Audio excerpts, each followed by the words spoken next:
name is Dr. Ray Pastor, and today I'm going to talk about the Apple Watch 3's phone connectivity. Now that I've had LTE on my Apple Watch, for about a little over 6 months now, I decided it's time to give an updated review just because, when I first reviewed it, I had only used it for a few weeks to a month. And that doesn't really give you, past that maybe honeymoon phase that you have when you first get a new technology. So let me talk about it a little bit. First of all, I think just having the ability to connect with your phone as the other versions of the Apple Watch did, when the phone was around is awesome because I'd say like 90% of the time my phone is around me.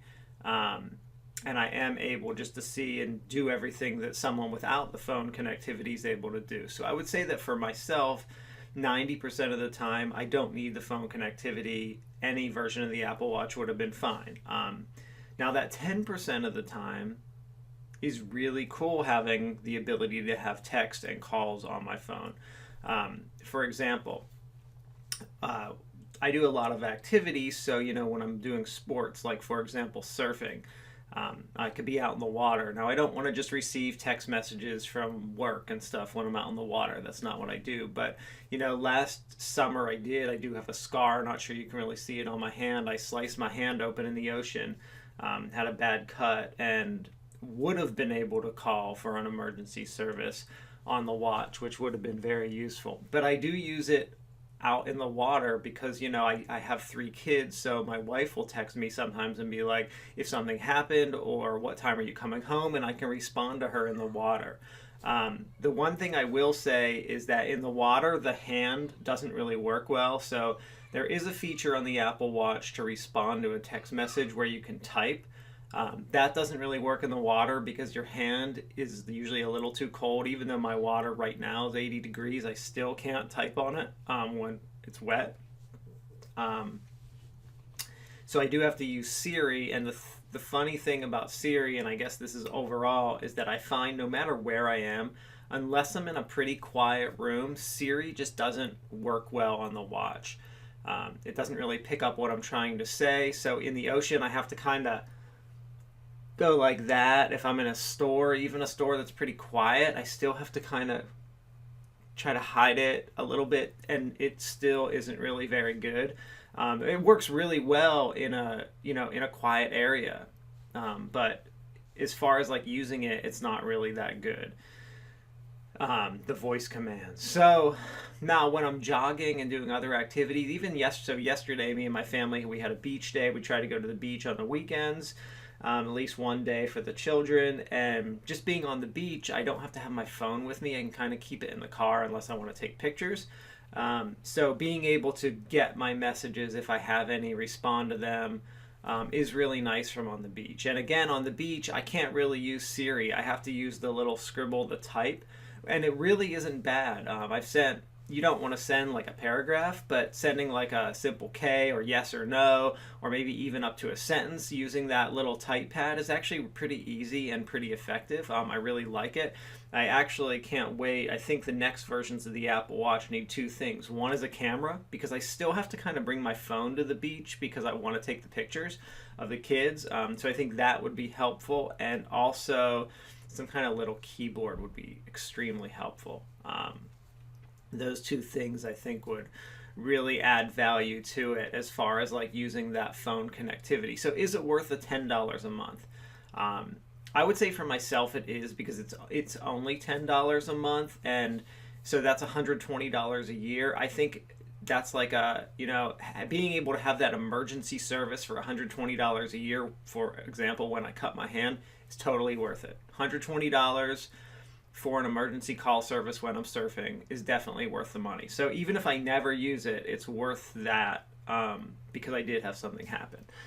But like being on the beach, even when I take the kids out to the pool and different things like that around the house, around the yard, when I don't have my phone, when it's in the house, Bluetooth connectivity really isn't that good. And I hate to carry my phone around with me all the time. It is kind of a pain. So it's nice to be able to do this. As far as like going to the gym and stuff, I still kind of bring my phone for the most part. I find I really don't use the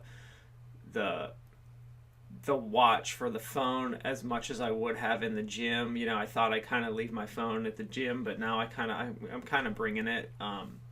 So, you know, as far as like that honeymoon period, it's definitely over, but I do use the phone connectivity. I really like it. So I think for a lot of people, they're probably not going to use it that much. I think they're probably at the point right now at that 6 to 8 months, you know, when they've had this phone, that they're probably not really using it because they're probably finding their phones with them. But for people who exercise outdoors, work out, hike, stuff like that, those are the people that are going to start using it a lot, and you'll find using it. So if you're one of those people that's not in their house, always out kind of doing something, especially like I have kids, I don't want things in my pockets, like I take them to the pool, it's much easier to just have a watch on and get that kind of stuff. We actually recently went to Disney World, and now I did bring my phone in the parks because I wanted the pictures with the kids. But like when I would take the kids around the hotel, because they're big, their hotels are huge, just being able to take the kids to the pool and not have to put my phone somewhere. You know, we went to Typhoon Lagoon, for example. If you're not familiar with Disney, Typhoon Lagoon is a big water park there. I was able to leave my phone in a locker there. I could have even left it at the hotel, but I just left it in a locker at Typhoon Lagoon. But while we were swimming and doing all our activities, my wife and I were able to communicate with the watches. I was still able to receive her text messages. She was able to receive mine because we have kids of different ages, so we had to kind of split up. But being something like that at a water park like that, not having to have your phone or have one of those big, like, you know, neck pieces with the phone in a big thing around you, not having to bring it and have it with you, it was really nice. So I think there are some really cool advantages to it, and I do like it. So I personally like the phone connectivity. I thought I was going to like it before I bought it, and I'm one of the people that still use it. But I can see how for most people it's probably not really worth it and not that big of a deal to have, and probably not worth $120. But for someone like me, it's totally worth it. I do really like it, and I'd like to see that, you know, expanded to other brands. I'd like to see Garmin and, you know, Fitbit and all the other brands start to add that feature, because I think it is a really big selling point and something I do like. And I do have all the other brands because I like to compare them and stuff like that. So yeah, overall, very cool. I just wish Siri was a little better when it was noisy, but I don't think that's going to be possible. So I think that's a downfall, is actually typing back to someone.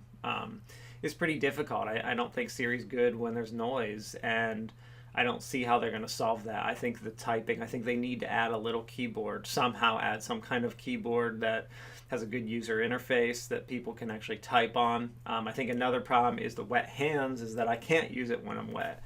My fingers have a lot of problems typing on it, but otherwise, yeah, it's pretty cool. Thank you.